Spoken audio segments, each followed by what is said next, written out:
Hey, I'm Quinn. I live in Nashville, and I've spent a lot of my time here working with architects and interior designers, taking pictures for their marketing materials and for their portfolios.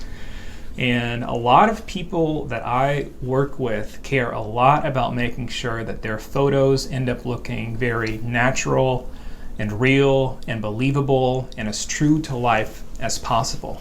So we always have to make sure that we don't go an overproduced route, which can make photos look sometimes glossy or plasticky or not touchable, because that's not helpful for shooting soft, warm, welcoming interiors. And at the same time, we have to make sure that we're never going the underproduced route, because that just makes pictures look awful. So we always have to land somewhere in the middle to make sure that the pictures look professional and real, but also natural and as real to life as possible. So I'm going to show you how I edit an interior without having to have any giant lighting setup at all, and relying pretty much almost all on natural light. And then I'm going to show you how I make window selections that will let you replace those windows with whatever you want in the back, without it looking cut out or fake or like you've just slapped on a different picture inside the windows. And then I'm going to show you how to replace the skies so you can change a gross gray sky into whatever kind of sky that you want.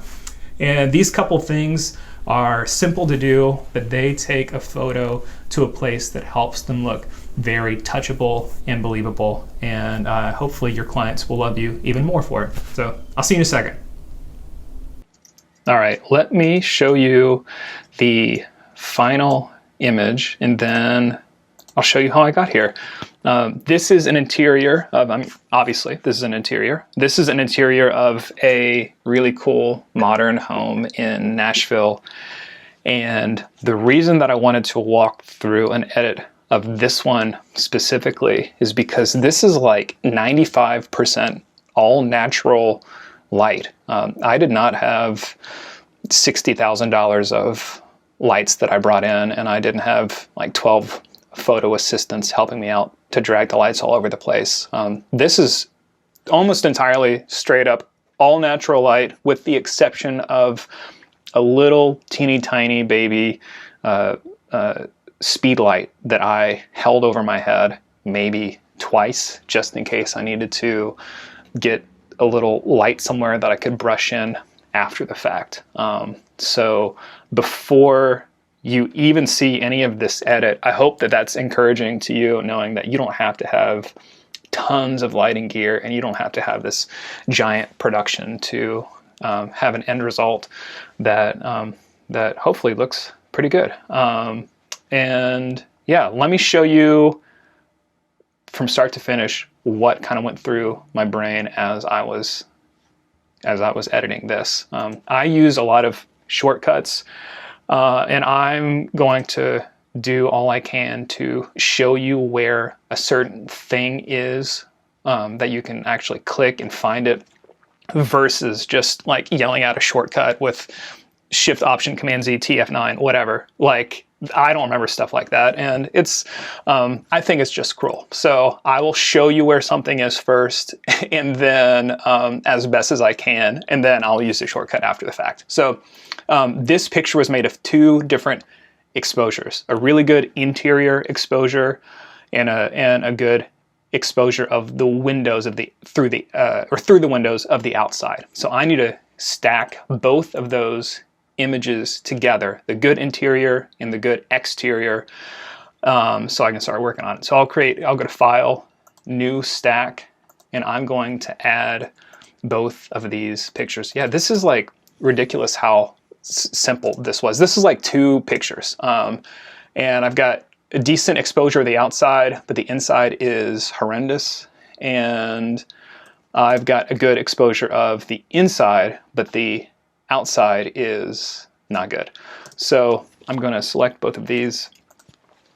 I always have automatically align images selected because I do not want to ever manually align images. And you have two options to have them aligned based on perspective or to scale, rotate, and translate. I keep it on perspective, and it usually has worked wonderfully. And if it doesn't, you can just go back and redo it. I've got these two images aligned automatically, and I'm going to let them align automatically. So that creates a live stack group. I don't want them to be stacked together, so I'm going to right click and then hit ungroup. And so now I just have the two pictures stacked perfectly on top of each other. And I can see down here at the bottom, this little border here is actually this darker exposure that's slightly off from this brighter exposure. So this is why I'm glad that it can automatically align images. So they're aligned, and what I have found, at least works for me, is that if I give myself 30 seconds to look through the picture and think, okay, what would I change? Okay, the windows are gross. I need to make the windows better. I can see a reflection of me here. Yeah, there's that little speed light. Like, that's all. There's a reflection of me here and here. I need to get rid of that. And then these walls look dingy and dark. And I want to brighten up these walls. And so usually I just try to make a really quick checklist of if there were only a handful of things that that I should tackle to make the picture a lot better, what would those things be? And so yeah, windows, me, and walls. I take the window exposure and I will always bring it to the top before I start to work. But I don't want to work with this exposure being seen. So I can uncheck it, but I've found that adding a mask onto this from the very beginning that just hides this whole layer is what works best. So if you've got a layer selected and you click this mask button, it adds a white mask and it doesn't do anything. This layer is still visible because it's still a white mask, but I'm going to delete that. But if you hold Option or Alt on a Mac, I'm sorry, Windows people, I have no idea what it is, so please be gracious with me in that. And but yeah, it's Option or Alt on a Mac. If you hold that and then you click the mask layer, it creates a black mask. So when you normally click the mask, it's a white mask. When you hit Option or Alt, you create a black mask. So all this did was just hide this dark layer on top. And then the next thing that I want to do is I try to tackle the hardest stuff first. And the thing that will be the most time consuming will be to make selections around all of these windows in order to start to paint in the good background layer back here.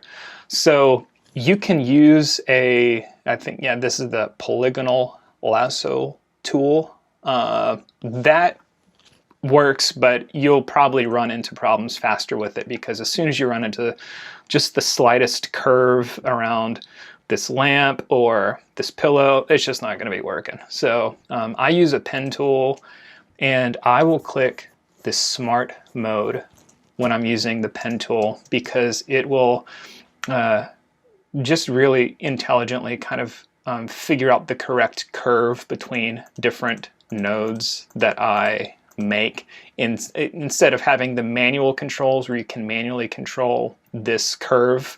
For me, I typically never need that, so that's why I just use the smart mode. Another thing with the pen tool is that whenever you click, it is making, curves, but it's hard to make a 90-degree angle. Because if I just wanted to draw a square, like that's not going to work because it's, it's not a square. But what you can do is, if you are holding Option and Alt, the same key that I used to make this black mask, if you hold Option and Alt and then you click, it makes a square node, and that will make these lines straight. So for this one, I wasn't holding Option and Alt. It made a circle node, which would make this curvy. But if I wanted to change this to a square little node, I would just hit Option and Alt, click on it. Now it's changed it to a square. So this really quickly allows me to do curves, but then if I run against something that is a 90-degree angle, I can make this 90-degree angle, but then go back to making some curves. So I'm going to make some selections around all of these windows through these blinds. I'm not sure if that's the best route. I need to make a note to experiment with that later on. But basically, I need to select around all of these windows, this window back here, around the plants. And what I found is that as I make selections around here, with the pen tool, I do not believe you can make separate selections that allows you to group all of those selections together. Let me show you what that means. I've made one selection around this window. I'll hit selection and now it's selected. But if I want to go back and make another selection, and basically to try to keep all of these windows selected, that will not work. I'll hit selection and now this selection is gone, but I've got this selection made. It does work with the lasso tool over here. What I can do is I'll make a selection and I will go to select. I want to save this selection as a spare channel. And what that does is it basically makes this spare channel down here that I'm going to deselect everything. I'm going to show you what that does. I'm going to deselect everything, and whenever I click this, whenever I right click on this spare channel, if I hit load to the pixel selection, I'll just say I'll select this layer. If I hit load to pixel selection, it puts this selection back here. So it's basically saving all of the selections that I've made, but then it allows me to then basically compile all of these selections together after I'm done selecting them. So let me show you what that means. Okay, so what I have done is I've gone with the pen tool and individually selected around each of these windows. I've hit select and save selection as a spare channel after each window individually. So basically I just have a whole list of spare channels, and each one corresponds to a window. And you might be thinking, isn't this a little time consuming? And it is, but it's not. But the reason that I wanted to show you this specific route is to kind of give you like a worst case scenario. If you have to cut out windows and you only have to use natural light, you can still end up at a good result. There are techniques that you can use that are really quick and powerful when you're shooting, using strobes or flashes, that helps you completely eliminate having to cut out windows or to make selections around windows. And it basically uses different blend modes while you are editing. But what happens if your strobes break, or what happens if you trip over them, or what happens if you forget them?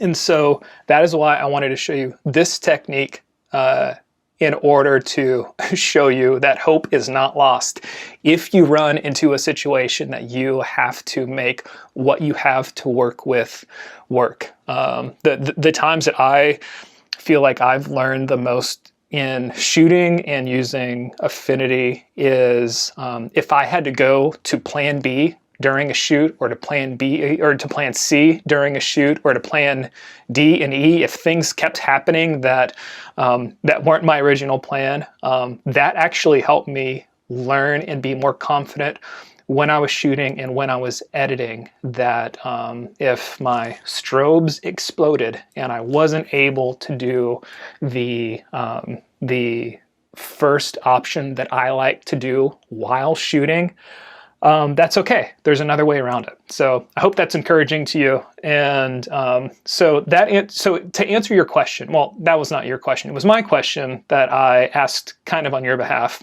Isn't this a little time consuming to select the windows? Yes, but no. I mean, selecting all these windows took me like 15 minutes, and you can still end up in a really great spot. So I've selected all the windows, I've saved them as different channels, and now I have to add them back onto the image. And how I do that is you right click on a channel, you hit add to pixel selection, and it adds each channel one by one back onto it. And remember, like with the pen tool, we can't have multiple selections all at once. So this is why we have to take the route of selecting windows separately, saving them, and then re-adding them. And to me, like, this is not a massive ordeal because, you know, the pen tool just helps so much with being able to go around contours. And I mean, like 20 minutes later, I've got pretty much everything that I need. So I'm going to right click on this channel. I'm going to add to the pixel selection. And then I've got, yeah, this last channel down here is this window. So basically, this has given me really great selections of the windows. I'm going to, for the final time, go back to select, and now I'm going to save this entire selection as a spare channel. So now what that's done is it has consolidated all of the individual windows that I saved as channels into just one mothership spare channel. So now when I load this to the image, everything is selected. The difference between loading a pixel selection and adding a pixel selection is this. So I'm going to deselect everything. If I load this pixel selection, this window will show up. But if I load the second one, now the second window shows up, but this window disappears. Whenever you are re-adding these, make sure to click add, and you will be able to add them one by one by one to have everything show up so they're all selected, and then you'll click select, save selection as a spare channel once they're all selected. And now the most time-consuming work is done. It wasn't even hard. It just took a little bit. So this is why I like to do this first, because it's all downhill from here, or it's all uphill from here. I don't know which one means it's good, it's better, it's easier from here. But whichever one is the correct one, that's what it is. So what happens next is I will load this spare channel, and I have the mask selected. And what I see a lot of times is people will just take a white brush and paint over the outside exposure on that mask, and they kind of call it a day. They're like, it's fine, but it doesn't really look that good because when you get super close, these edges are like, they're so hard. Like there's like a really hard line underneath this windowsill. There's a really thin white line here on the window frame. There's a really thin white line here, and it works, I guess, kind of, but it just isn't ideal. It doesn't look natural. It looks cut out because that's exactly what it is. It was just a really hard selection that somebody cut out or masked over to reveal what was underneath it. And I see this a lot in like real estate pictures, and it's okay, it does the job, but there are just a few things that you can do to really make these pictures look way more real, to be able to have tons of control over the selection that you have made. And when I discovered this, it changed everything. And let me show you what this is that I'm talking about before I actually apply it to this window. So I've got two different layers. I've got a white layer on top and a purple layer on the bottom. And I'm going to make a selection here. And what I'm going to do is I'm going to feather this selection. So you can hit select, feather, or shift F6. This is probably like one of the shortcuts that I use the most. So I'm going to just make this feather pretty big, like I'll say maybe 50-ish, 60. So I've got a selection that I feathered, and now when I hit mask and deselect everything, it's got a really soft edge. And if you apply this concept to the windows and you feather the selection and then you paint in the background, or basically make this mask disappear, it's going to look so soft around the edges. So only like solely doing the feather doesn't help. It probably hurts a lot. But what you do after this makes all the difference. And so I've got a really soft feather selection. I made a mask. I've hit Command D to deselect everything. And now I'm going to add a adjustment layer. I'm going to add a levels adjustment.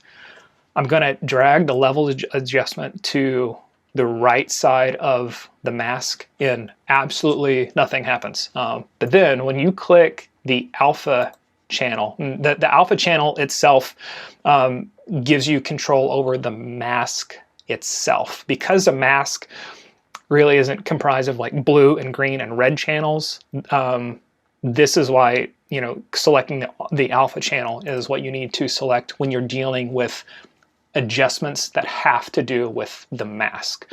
So what that does is that if you have the alpha channel selected on a levels adjustment that you've nested under a mask, as you slide the black level, two things happen. The entire mask starts to get like a harder edge, and it starts to shrink like inward. It becomes smaller.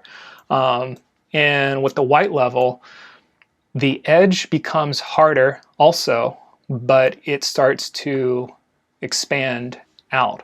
And this is key when you apply this to windows, but it only works if you have a feather on your mask. If you just have a hard edge, it won't work because there are not any like levels of I guess basically like there's not an even gradient from going from the edge of the mask outside. You have to have a range of levels of the amount of mask that has to do directly with how much feather you put on it in order to make this work.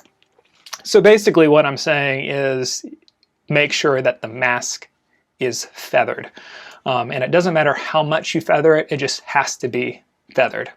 So when we do the exact same thing to the windows, it allows us to shrink the mask in or expand the mask out depending on how good or bad your selection is. And my selection here, like I thought it was pretty dead on when I made it, but there's like a dark line underneath here. There's that white line to the right of the frame here, and this is where this becomes key. So I'm going to hit undo a couple times, and I want to get rid of everything that I've painted in. Cool. So basically I'm back to the place where I have simply loaded the channel, the spare channel of all of the windows back to this mask layer. I'm going to go to select and feather, and I'm going to make it 2 pixels. Usually it's really small. Sometimes I can do it like as small as 0.3, and I'll rarely get up to 2 or 2.5. This depends, per image that you do, just depending on what you're actually working with, but your feather will probably be very small. And so I'm going to keep it at 2 pixels. I'm going to hit apply, and it really doesn't look like it did much. But then what I will do is I'm going to grab my brush again, hit B for brush, and make sure that that is white. And I'm going to change the flow, I don't know, to 70%. And then I'm going to brush this in just to see what I'm working with. And now I'm going to deselect everything by hitting Command D or select and then deselect. So then when I add that levels adjustment to the right side of this mask, and again, make sure everything is deselected. When I add that levels adjustment to the right side of the mask and change it to the alpha channel, watch what happens to this black little line when I move the black level. It starts to shrink in and it becomes a little harder edge, which is exactly what I want. So I'm basically able to kind of have manual controls to butt this selection up as tight as I possibly can around the windows. And even if I get a really good selection, there's still something that just looks off about it. And this is a really great way to dial it in a little more. And it makes so much difference when you look at it after the fact. For the white level, I want to get rid of this white edge up here. So I'll just mess with the white level. That makes the edge harder and it makes it expand just a hair. And usually for this, I have to find a really happy medium. Like if you push it too far, it starts to clip. The same thing with the white. But I look for a place that it, in general, looks pretty close. And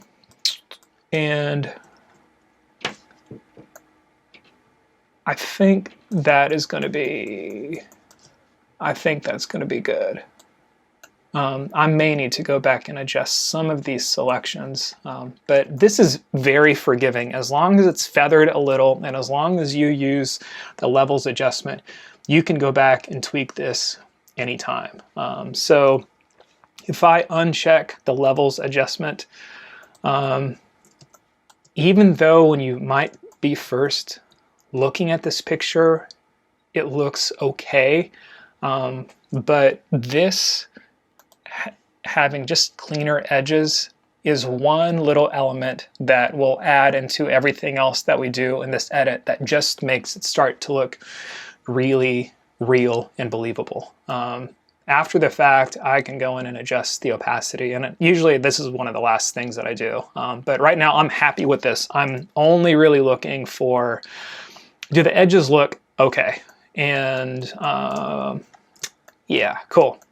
So the next thing that catches my eye is I want to brighten up these walls. They're kind of dingy looking. They're a little gray. I'm going to use this spare channel selection that I've made to help me do that. And really the easiest route is to make a brightness and contrast level or adjustment layer. And if you slide up the brightness and contrast to a place that you're happy with it, I mean, it is going to adjust everything on the image. But what is really easy to do is I'm primarily looking at around the ceiling and the walls. I just want it to be brighter, and I will go back and recover all of this in a second. But I'm primarily sliding the brightness and the contrast just so it looks a little brighter and cleaner to me. So then what I will do is I will go to layer and then invert this layer, which basically it keeps the adjustments that I've made on this brightness and contrast layer, but it inverts the entire layer. So they're basically all, like the entire layer is black. The adjustments are there, but they're basically invisible. And now I need to brush them back. And I know whenever I brush them back, they're going to, what I'm going to reveal is this brighter version. And the shortcut for that is Command I. So you can go to Layer and then Invert, or Command I.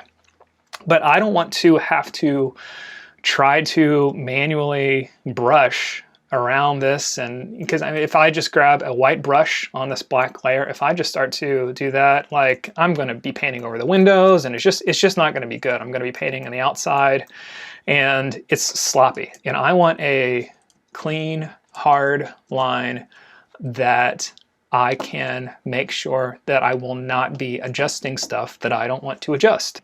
I'm going to right click on the spare channel. I'm going to load that pixel selection. And so now this pixel selection is loaded onto this brightness and contrast adjustment. But here's the thing, if I start brushing over it, it is brushing the thing that I don't want to brush. It is brushing the outside of the house. And so I just need to invert, not the layer, but I need to now invert this pixel selection. So you can go to Select and Invert Pixel Selection, or Shift Command I. And now I have just the inverse of the selection selected. So now I can take the white, or now I can take the brush that's white, and even if I'm painting all around, I'm gonna hide these marching ants with Option H. Now, even as I paint all around here, I'm not ruining anything with the windows at all, which is really, really nice. So I can, and you can even see like up here, there's just a really nice clean line. And it's because I have that selection that is preventing me from painting inside here. This is why making that spare channel, and sometimes you make multiple versions of different kinds of spare channels that you can just load and reload. And if you get that work out of the way at the very beginning, you don't have to worry about it, and you can just use it for what it's really helpful for. The next thing I want to do is I want to, like these door frames, I just want to make these darker. There are a couple routes that I can do. But I'm going to make a, what can I do? I'm going to do a brightness and contrast layer. And I'm just going to see if I move the brightness and contrast, I'm only looking at what happens to these door frames. I could go for exposure. Let me show you what exposure looks like. If I make a exposure adjustment, yeah, I'm losing too much contrast. It's making them darker, but I'm losing detail. So I think I'm going to make a another brightness and contrast layer, and I'm only looking at the doors. I'm going to make it darker, but I'm going to bring the brightness down, but I'm going to bring the contrast up. This is the this is the tone of the doors that I like. And obviously it brought down everything else in the room, but what I can do is I can invert this layer just like we did with the walls. I did Command I to invert the layer. And then I'm going to add this spare channel again back to the door layer. And it's hidden, so I'm going to hit this Option H or the View Show Pixel Selection.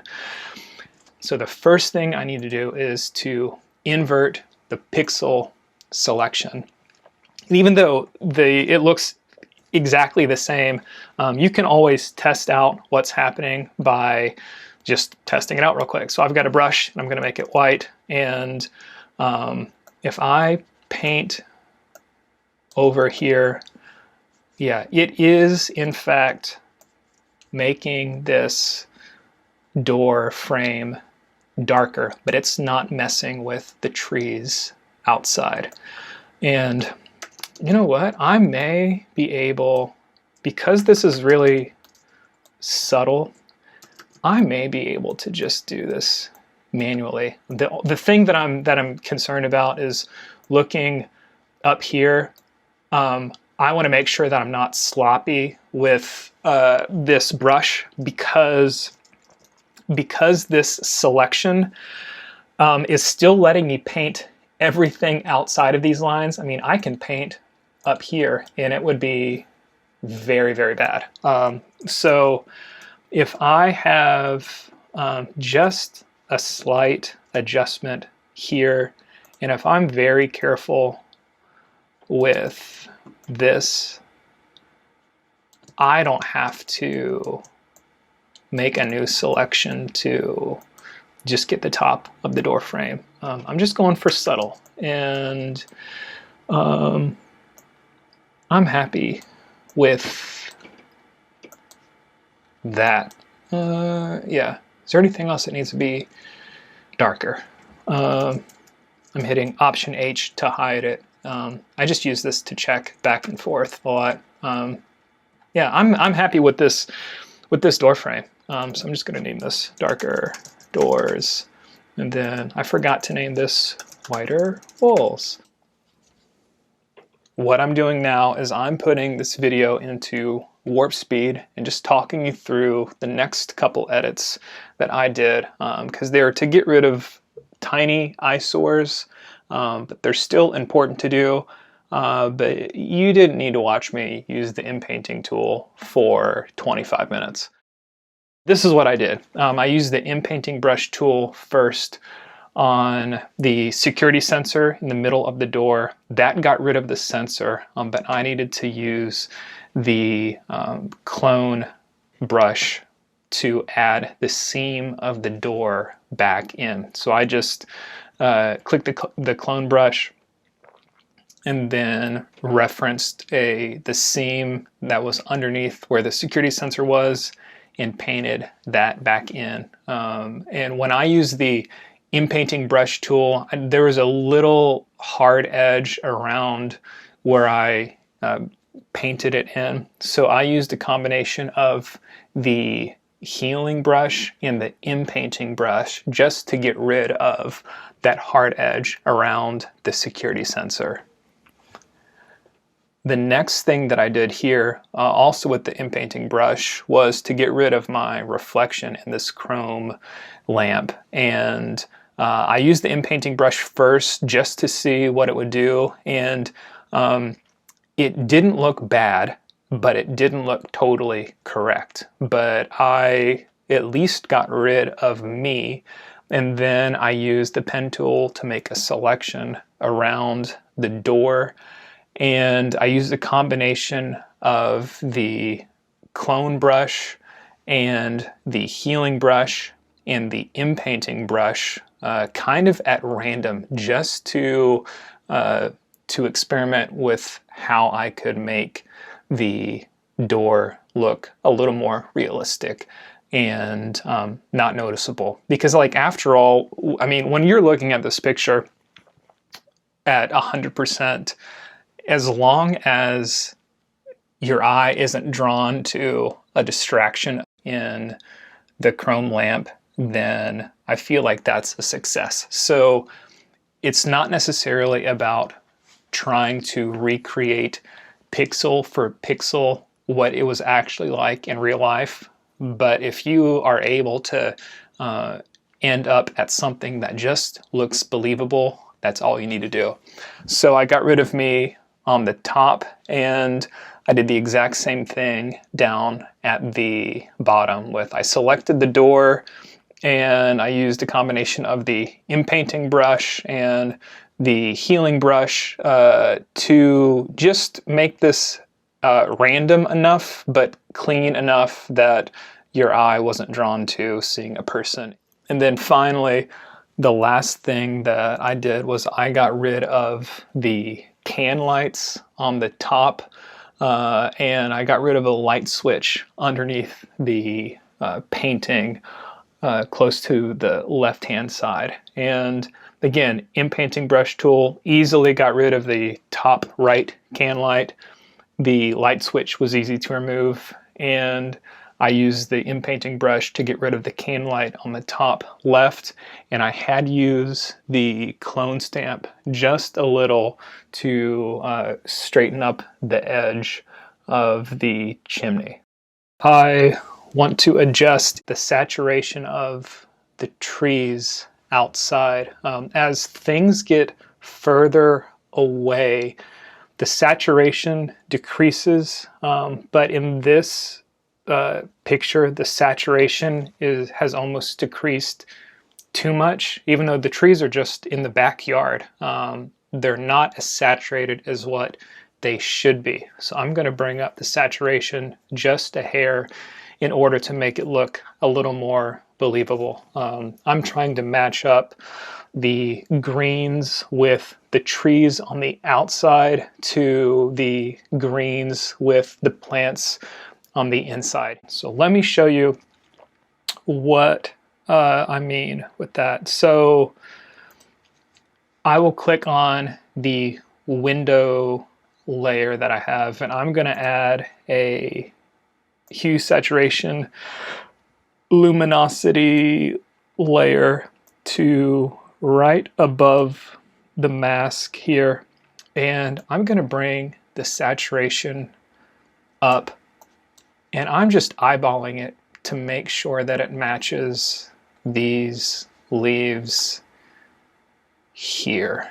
And to me, like, that looks pretty close. All right, I feel like that is looking better. So this was before, and you can, yeah, this looked just dark and dull, and now just bringing this up a little still makes it read like it's real life, because the saturation matches up.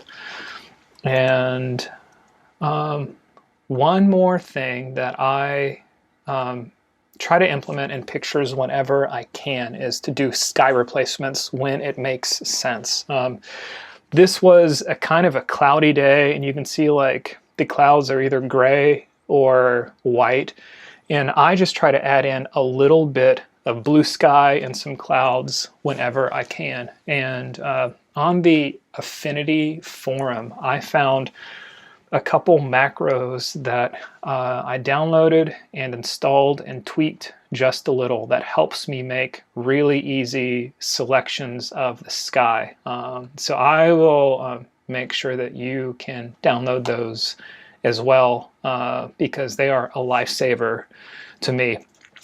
I mean, it's virtually impossible to select around every single leaf if you had to, but because there are macros that allow you to select different levels of luminosity, meaning I want to select the brighter luminosity, which is typically the sky, and not the mid-tone luminosity or the darker luminosity values, which usually are like the branches and then the leaves. This can save a ton of time. So let me show you how this works. I have installed these, and I wish I knew who I got these from on the Affinity forum. I've searched and I can't find where they were, but I did not create these. I found them and I tweaked them just a little, but I will definitely make sure that you can have them. And so you go to View, Studio, and then Library, and I have two macros that I've installed that help me select different luminosity values. And what that means is if I want to select just the sky, I'm typically going to be looking at luminosity values that are in the highlights in the whites. So for instance, if I select the window layer, so this macro is only going to be looking at the windows, then I click highlights. This is giving me a preview of what it is considering a highlight. If I click the shadows, it's giving me a preview of what it sees as the shadows. And sometimes this takes a little bit of clicking around to see what works best for the image that you're working with. But most of the time, when I preview the highlights in the whites, it is showing me lots of this sky here. I see a little bit of these leaves shining through, which is okay. But I may just stick with the highlights. So what this macro does, it's two different things. It lets me see the highlights, and then after I've previewed them to kind of figure out, what I'm working with, I can go to this, this brother macro that actually lets me then select the highlights. So instead of trying to select different luminosity values and trying to squint and see between the marching ants what you're actually selecting, this luminosity preview macro is the first place to start to help you isolate what you're looking for. And then once you realize, like, okay, I need to isolate the highlights to put in a new sky, you can reset the entire thing and go to the for real macro and select highlights or whites, or in this case, I'm going to do highlights and whites. So I have the highlights and the whites selected using this macro, but it is selecting all of the highlights and the whites in this entire window portion. And there's no sky over here. There's definitely no sky down here. There's a little bit of sky over here, but I need to get rid of some of this. So I will go back to the lasso tool. I will hit subtract, and I will just draw a, I'm trying to see where the sky starts. I think I can just draw a circle around all of this. There's not a lot of sky that we're going to be missing out on here. I can circle around that. There's no sky there.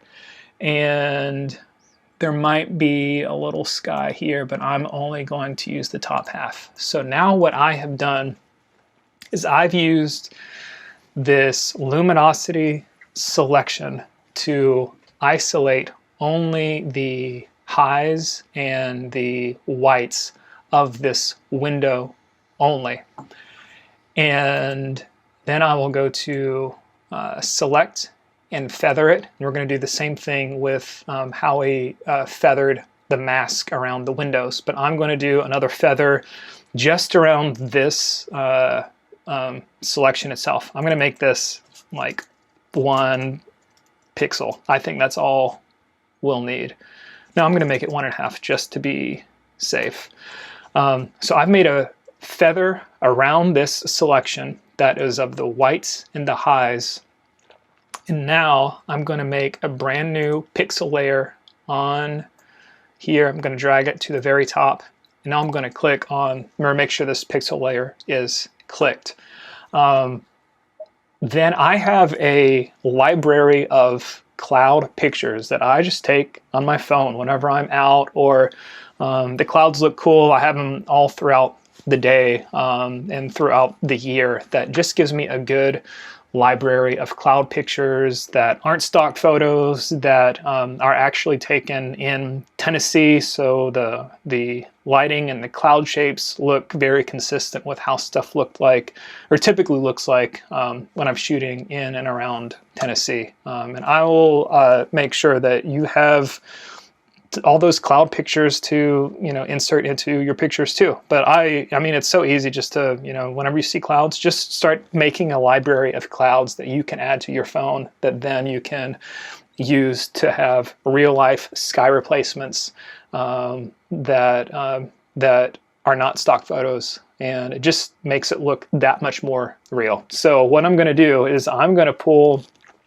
a cloud picture that I have.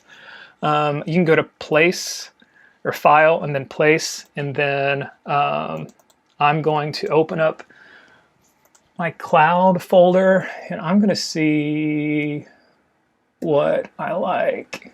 I'm going to try this one. Yeah, you can have all of these. They are yours. Yeah, I'm gonna go for this.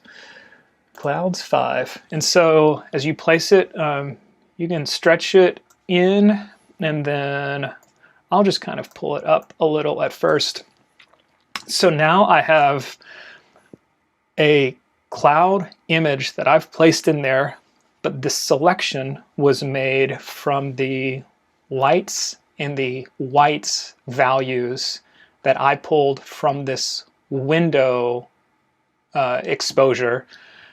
And I've feathered this selection, and now all I'm going to do is hit the mask button and hit deselect. And so the clouds are in there, but it looks 100% worse than it did to start out with. And this is okay, because now I'm going to go back and do two different things. I'm going to add a brightness in contrast adjustment above the mask, and I usually will bring up the brightness pretty high. Then I'll use the contrast to make it just feel and fit in a little better. So I've got the brightness and contrast that has taken it from this blue to something that looks like it would be there on the day of. But I need to deal with these branches that kind of look like they're appearing and not and disappearing, and some harder edges around the leaves. And what I will do is now I'll go in and add the levels adjustment to the right side of the mask here, and I'll change this back to the alpha channel. And now I can mess with the black level to bring back some of the leaves here and see if the white level is going to do anything. Yeah, that just makes it worse. But if I start to push the black level and see what the gamma does, you can get pretty close to a pretty believable sky. You can experiment with making the feather bigger or smaller to give you a little more leeway here. And a trick that I use to make this fit in a little better, even if I mean, you can see it looks like these leaves are just kind of floating around, like there's not a branch. A trick that I use to make this less noticeable or to have it a little more believable is I can change the opacity of the entire layer down just a hair. And then if you have the entire layer selected, if you lock the children, that means that this mask that I made of the whites and the highs, that mask stays in place, but it lets me drag the picture around behind it without ruining anything. And so sometimes I will try to almost line up, like behind here, there's some clouds and then there's blue sky above it. Sometimes I will try to have the clouds behind some trees just a hair more in order to bring out any slight little branches that you couldn't really see if the sky were behind the leaves. And so this is where there's no right way to do it, but it's definitely a trick to get you really, really, really close. One thing that I will add at the very last step, I will add a curves adjustment at the very end, bring it to the top. I'll bring up close to the highs just a hair, and I'll bring down the shadows just a little. I will add a quick brightness and contrast layer. I'll bring the brightness up just a little. I will invert this entire layer, and then I'll hit B and make sure that the color is white. I'll bring the flow way down, and I will just brush in a little more brightness here. You could do this with an exposure adjustment too. Sometimes the brightness is a little more subtle to me, and sometimes the exposure makes it look more realistic. But the tone that we were going for on this photo was really like soft and natural and not overproduced. And then the very, very last thing is on the very top, I will add a new live filter layer, and I will add a unsharp mask, and I will just make sure that this is on the top. I will make the radius relatively small. I'll make the factor a little less than that, and then I'll make the threshold 4 or 5 or 6%. And that just adds the slightest bit of sharpness and clarity that makes just a little difference, that just makes it a little more touchable. I'm looking at this pillow, and this pillow looks a little dark. So here I am going to add a quick exposure adjustment layer. I'm going to bring the exposure up just a little. I'm going to hit Command I to invert the whole exposure layer to hide it. Got my brush selected with white. I've got the flow down pretty low, and I'm just gonna brush that in, like just barely, and maybe a little bit under here and under here, and there we go. So here is the beginning. We added the windows. I made the walls a little brighter. I made the door frames a little darker. Got rid of the security sensor. I got rid of my reflection on the bottom, and then on the top, I got rid of the can lights up here and the light switch, and then the other can light. I don't remember what this was. This was nothing, so goodbye.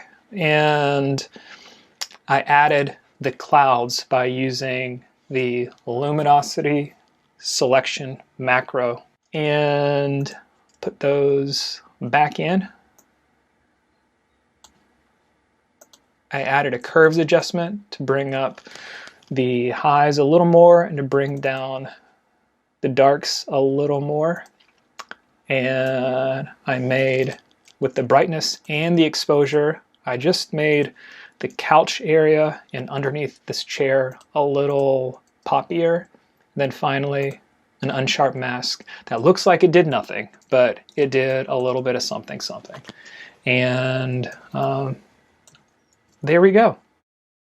I hope that was helpful. I am happy to share and talk anytime. I have made at least 10 trillion mistakes while digging into photos, and I'm learning all the time. But if there is anything that I can do to help you avoid one of those trillions of mistakes, you can reach out anytime. I am not very active on social at all, which in a strange way has kind of been one of the best things that has happened to my business, which is an entirely different story. But you won't find me on Instagram, you won't really find me on Facebook when it comes to photo stuff.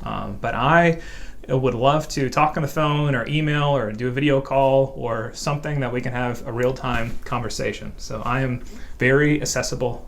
I don't just hide in my apartment all day long. But I mean, you couldn't tell by just looking at this because my apartment is exactly where I am right now. So have a great day. I'll talk to you soon. Bye.